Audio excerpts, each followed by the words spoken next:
Welcome to another episode of Behind the Dreamers with the Starter Girls. I'm Jennifer Loading. And I'm Brianna Dreles, and we're talking to the achievers, the dreamers, the creators, and the magic makers. These are our friends, these are your friends, and they are living the extraordinary. Today's episode is brought to you by Walt Mills, photographer of Glad Models Agency. If you are here in the Dallas or surrounding area and looking for some photography work, check out Walt Mills. You can learn more about him at photosbywalt.com. That's right. That's right. Where are we right now? We are in the lovely Staycation in Richardson, Texas. We like it here. We do like it here. Show here I know. now. It's just so wonderful. It might become our permanent hangout. Who knows? I know. We'll just have to talk to Nicole about that. That's right. That's right. All right. Well, we've got Sheena here today, so I'm super excited to welcome her to the show. I got to tell our listeners a little bit about her, and so and then we can jump into this. Perfect. All right, Sheena. It's Sharapata. There you go. We got it. Suffered 8 concussions, having to forego a full-ride athletic scholarship in college while playing select soccer. Doctors diagnosed her with migraine with aura for 18 years. With further testing, she found out she had bilateral trigeminal neuralgia, which is a blood vessel on the 5th cranial nerve. Due to the severity of pain, it is often referred to as a suicide disease. Sheena ended up having MVD, microvascular decompression surgery on her right side in October of 2019, and then on her left side in March of 2020. Through this experience, she says, I've found my purpose, and I've sent over 150 people to the neurosurgeon, helping as many as I can because I understand how difficult it is to get diagnosed. Sheena currently carries her spirit of helping others through her work at Randall Reed's Planet Forward, 635 here in Dallas, where she's responsible for the marketing, building community, and the events. Yes. I love So welcome to the show, Sheena. Thank you for having me. Yeah. So I'm going to put a little, I guess, add to this because Sheena was actually introduced to me through a guest that we had back on the Starter Girls show back at the end, I think, of 2019, or it was at the very end. I think it was right before you came on. And Anna Harris and her husband Will Harris, they're great realtors in the area. Both of them were on the show. Anna connected me to Sheena, and it was so funny because Anna does this email introduction for both of us, and she's like, Sheena's been diagnosed with this disease called trigeminal neuralgia. And I'm like, what are the odds of that? Yeah. Because I was diagnosed with that in 2012. Mm-hmm. So I brought her on the show for a couple reasons. One, because we share the similarity, but also because I think that when somebody goes through a traumatic experience like that, there are certain characteristics that you have to have in order to weather through that. And I think a lot of times those same characteristics are things that entrepreneurs go through too when they're in the valleys of business. Yes. So I think there's some very common threads here. And so I really wanted you to come on so you could talk about your story and share a little bit about that journey going through that. And obviously she's beautiful and amazing. Oh, Look at thank her. you. Yes. She's surviving. She made it through, right? Yes, Absolutely yes. amazing. Made it through. So I guess, take us back real quick. You suffered 8 concussions, played select soccer. I had a child that did select soccer as well, so I know that too. Soccer is actually very brutal. Yes, and I agree. Yeah. I agree from the parent perspective of it. Yeah, so one of my concussions, I was actually running up the field, and a girl came in and slide tackled me, so my feet went this way, and my head just went straight into the ground. Wow. And she got red carded and kicked out of the game. So over the course of a couple years, I ended up having 8 concussions, and when I would get a concussion, I would have these episodes where I would actually get vertigo, blurred vision, or floaters, and then my whole hand and arm would go completely like tingle and go numb, and it was just like dead weight, like I could just fall straight over.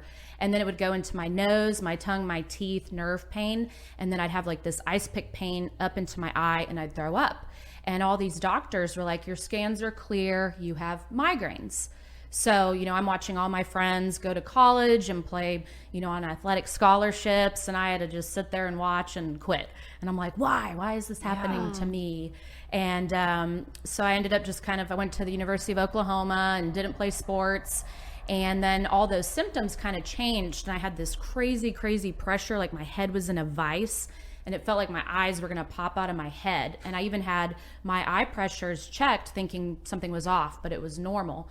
And then I had the ringing in my ears, plugged ears, blurred vision, strained. My neck was extremely tight, and I had so many knots in my muscles that I was getting like 6 to 7 deep tissue massages a month because it would ache just to sit there.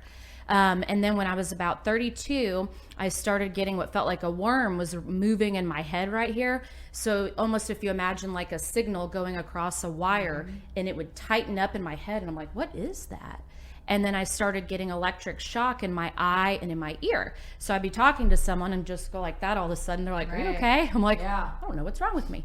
So I ended up going into a hospital in Dallas, and they're like, no, everything looks great.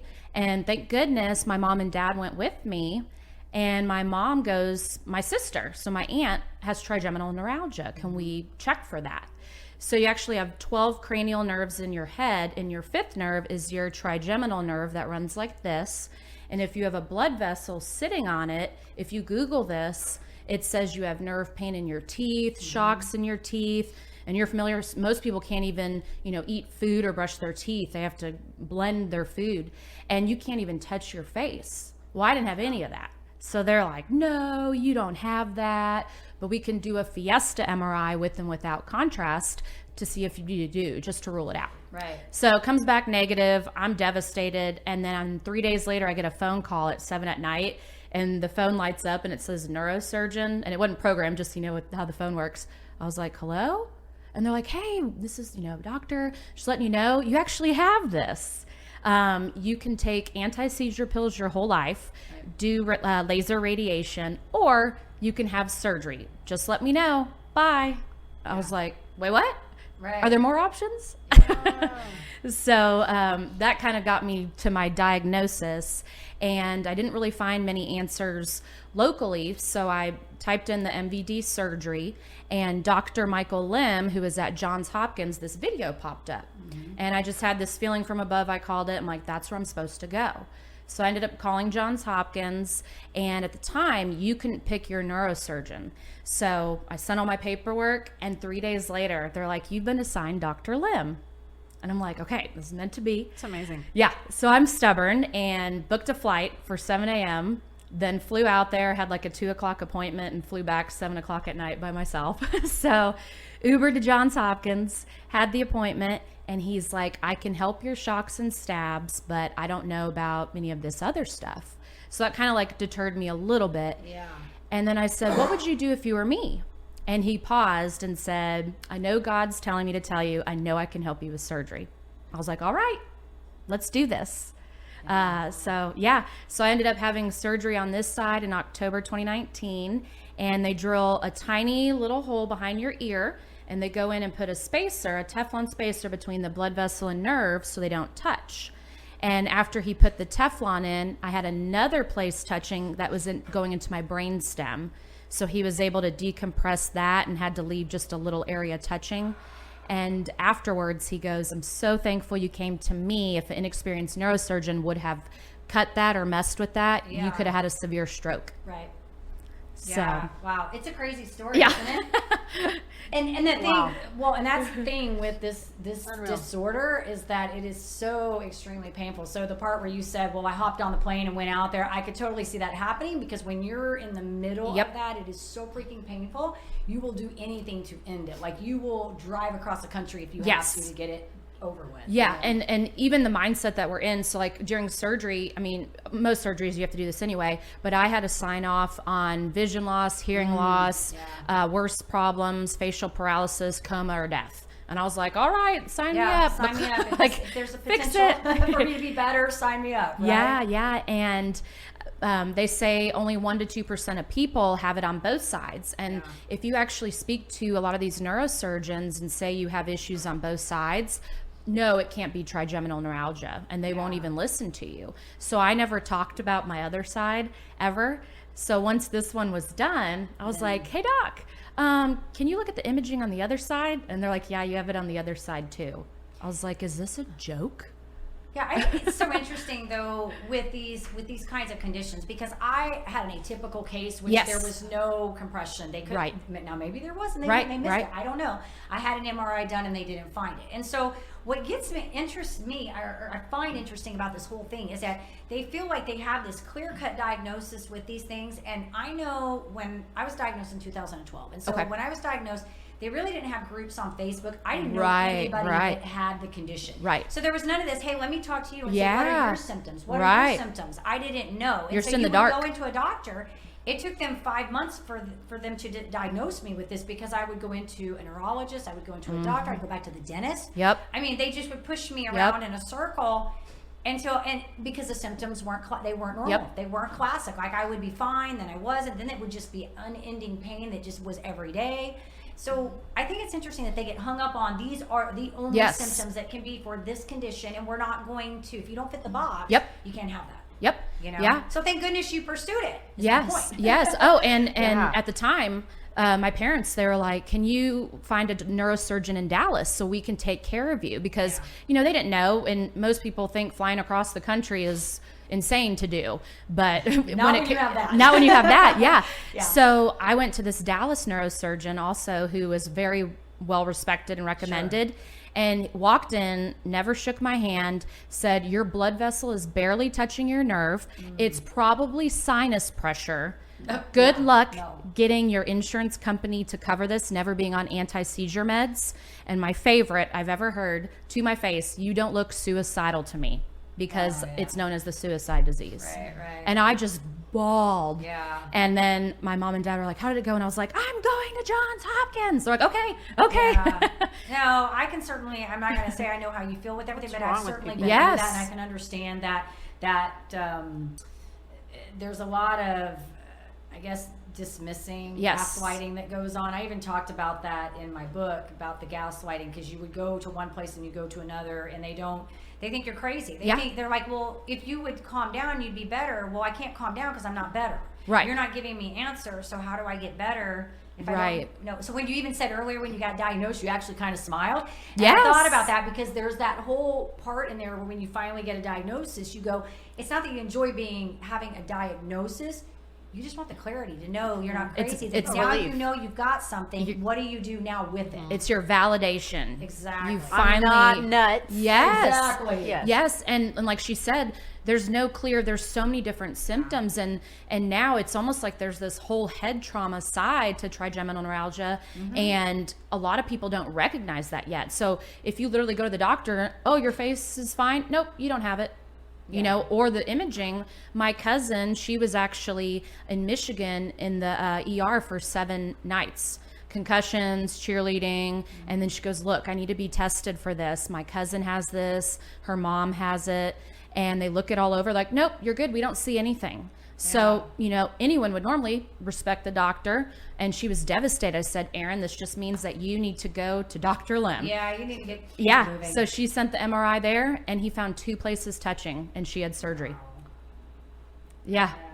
I think you have to be an advocate Goodness for your own health. gracious. Yeah. Because I don't like to say all doctors are sloppy, but I think it's a system, and you go in and then you have 15 to 30 minutes Yeah. to tell your story, and they don't even know all the pieces to it. They know what you're telling them right there, and if it doesn't fit in their little book Right. that they flip open in that process, no, you're done.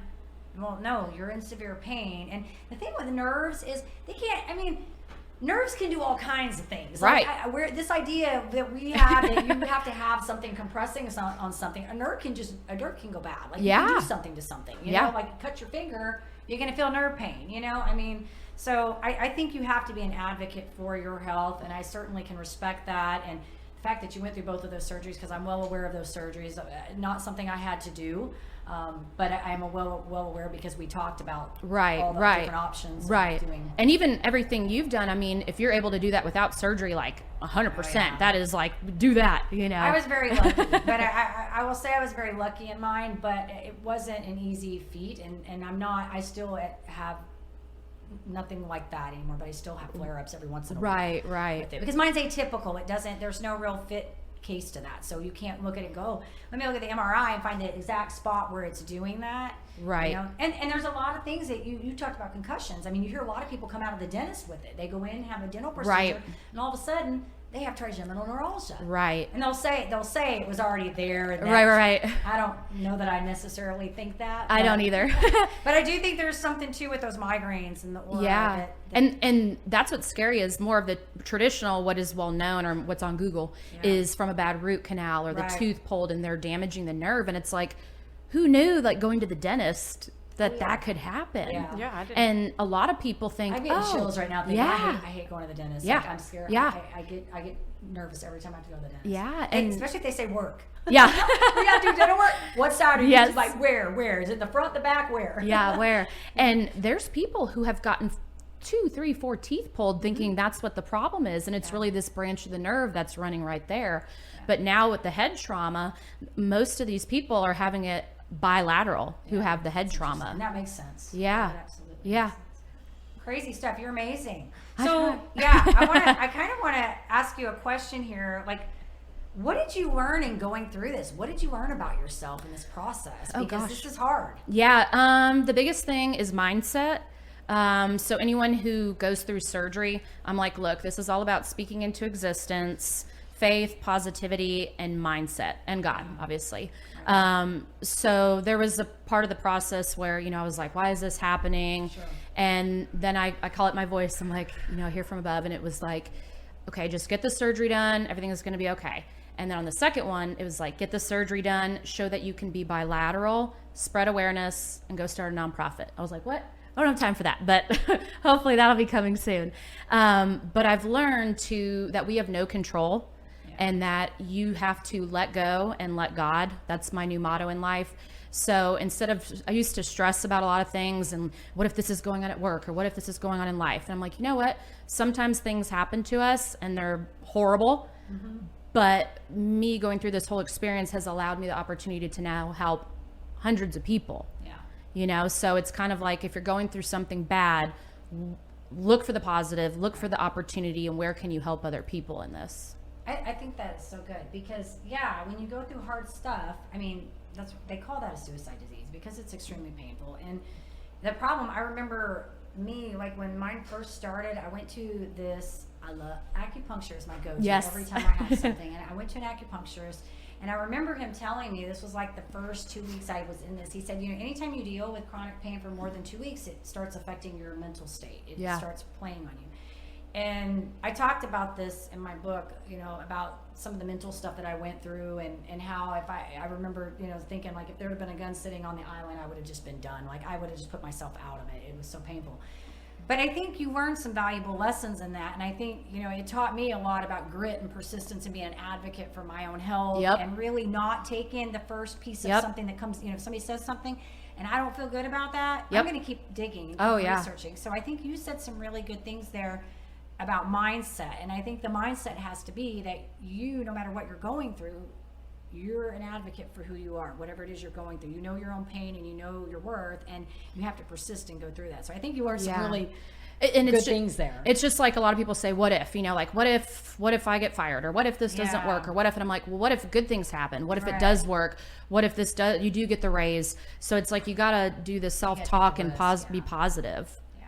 And take the risk. Yeah, definitely. So I kind of think we should lead this into what you're doing with the Planet Forward, because you talked about this with me and you shared it on here, so I didn't even have to bring it up about this, creating this nonprofit, and you're sending like all these people to this doctor. I mean, how amazing is that? You're like a walking billboard for this, right? Yes. So I can tell, just by listening to you that you're very much in community and giving back and helping. And so tell us a little bit about what you're doing with this over at Planet Ford. What's all going on? What is Planet Ford? Yeah, tell us all about it. So Planet Ford 635, it's a Ford dealership. We're in Garland.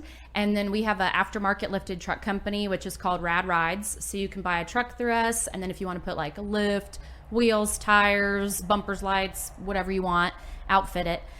So I do all of our events. And originally, I've been there almost 7 years. Originally, when I started on, we were kind of just attending, luncheons and kind of sponsoring certain things. And then one day we were like, well, let's just do our own golf tournament. And that's developed into 2 golf tournaments and 3 shoots. And each of these events, we are able to donate back about $50,000 to a different veteran nonprofit that's local in DFW. And for anyone listening, LinkedIn is where I do all the work. So basically connecting with all these companies on LinkedIn, reaching out to them and getting them to support the events. And then when they learn about the nonprofit, they want to get involved. And then we kind of grow that each year. I keep seeing her Love pictures that. all over social network. She's like all over the place. That's so great. Yeah. You were just in Vegas not too long ago, am I correct? Yeah, we had a big SHOT Show, so that was a big convention, and one of the big Bronco builds we did was actually out there in the booth. And what's interesting is now all of the work is mixing with all of the trigeminal neuralgia, because my own coworker, he actually, we've got over like 200 employees, so obviously I'm running around. Yeah. And I was at the front desk telling someone about my symptoms, and I was like, yeah, I felt like I had a worm in my head. And one of our employees was right next to me. He goes, wait, what? And he's a Marine veteran. And he goes, I feel like I have that in my head. What's wrong with you? I've been trying to figure this out for 6 years. So he got the imaging, he has it, and he had surgery. That worm thing is real. I know what Yes. you're talking about. Yes. I get it every once in a while. It's not bad. I don't necessarily have pain with it. It just feels this weird, odd sensation. Yeah, it's like a tightening, and you feel Yeah. it moving, and you're like, what is that? Yeah, and even when I get migraines, like I don't have migraines very often. I had one a few weeks ago, which was so weird because I get the aura, but I don't get the head pain any longer. I used to get the head pain really bad, and then I would throw up, and I'd be sick all day, and then I'd have to have like the post-drome. I'd have another 24 hours where I would just be exhausted from the pain. But now I just get the aura. And then I can't see because it'll start like in the center and it moves across. I have to wait for it to go. It's like 20 minutes. You can't see for like 30 minutes, like in your eye. Because it's like somebody's shining a flashlight. And, Yes.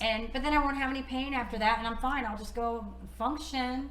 And I always, before that happens, I always kind of feel a little weird. Like I just Yes, feel you're off. like, something's I'm either, wrong. Or I'm either really irritable or really Yes. excited or just feel off. Yeah, and you're like, I feel like my vision's not you get those? focusing. No, I don't. Well, She's like, thank God. No, I'm just like thinking, Yeah. because my sister gets migraines. Okay, so I'm she might have it. Yeah. But I'm literally thinking, God, I wonder if she's got trigeminal neuralgia. Hook her up with the Yeah. Hook her up with the scalp. And that's what's so difficult about this is like you look at someone like her or me and you're like, oh, they look fine. Yeah. And you don't realize what all someone is facing, and then even when I had my surgeries, I was at work and I'm like, okay, I gotta leave on Wednesday. And someone's at work is like, man, the traffic was horrible this morning, this day. And I'm like, I'm about to go have a hole drilled in my head, and you're trying to balance all of that. Well, it certainly does put a new perspective on life. I'm telling you, listen to somebody else and you're thinking, oh, you got it bad. Let me go put a hole in your head. Yeah.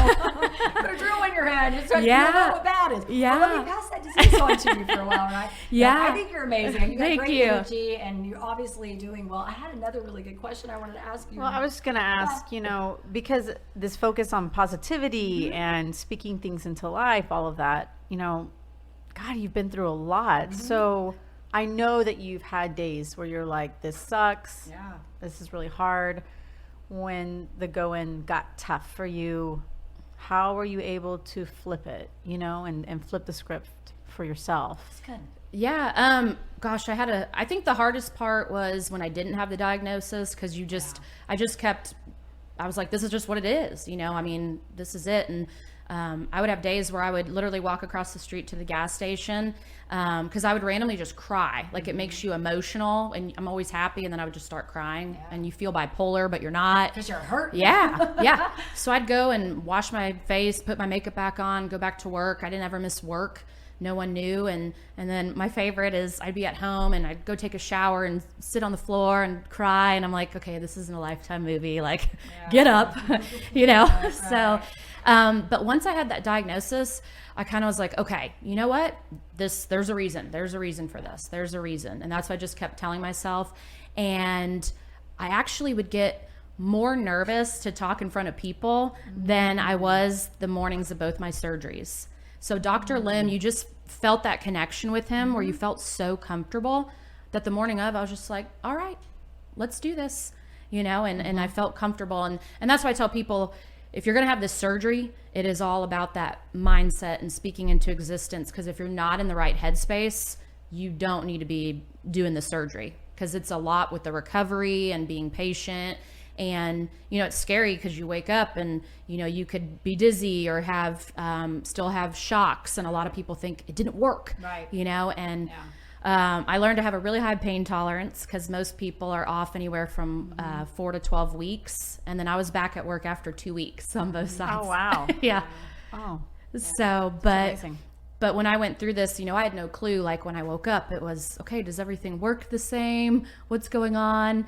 So now all these people are reaching out on social media, and then I'll offer my advice for pre and post-op and say, this is what helped me the best. And what's really neat is all of these individuals now who are having success are actually helping other people now. So it's like this whole web that's spreading, which is pretty neat. Yeah. So do you have any plans to get this charitable foundation together that you're trying to create? Yes, I actually have 2 friends who we met via social media, and one of them I've been friends with for about 2.5 years, and she actually, and that kind of goes back to your question, she hadn't had the surgery, but she understood. And we had never met, and for 2.5 years we were messaging. And when I had really hard days, I would just message her and she would respond to me, and vice versa. And after I had my 2 surgeries, she's like, okay, I can do it now. You're okay, you're still living. So she had surgery, so she's going to be involved. And then I have another friend who had surgery in New York and found me on social media, and she's like, something's not right. And she couldn't stand for more than like 5 minutes. Her heart rate would spike up 40 beats per minute, metal taste in her mouth. Her neurosurgeon stopped talking to her. Really? Yes. Wow. She ends up flying to Dr. Lim, laying down. She had a titanium plate instead of the bone cement. The plate was coming out of her head. Oh, I remember. Oh, wow. Yes. I remember you telling me about this. Wow. Yes. She goes in for emergency surgery. He takes the plate out. She has a CSF leak. He does the bone cement.